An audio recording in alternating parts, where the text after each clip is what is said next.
course, this is a review from the actual tikas of Anantadasri.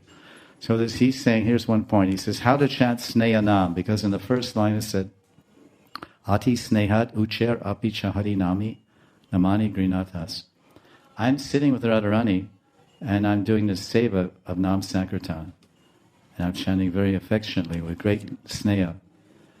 So the acharyas explain here in the Tika, Babaji Maharaj, he gives an analogy. What is this sneha? Sneha means love, affection. Because we have Harinam and Nam Sankirtan. What does it mean, Sneha Nam? That means Nam that's full of sneha, or affection. Sweet, fluid, sweet, continuous flow of gentle affection and continuous attachment, sneha.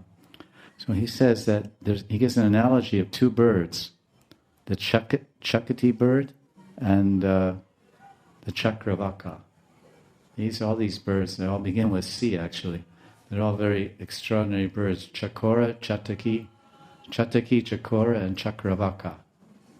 And different Puranic stories explain why this is like this.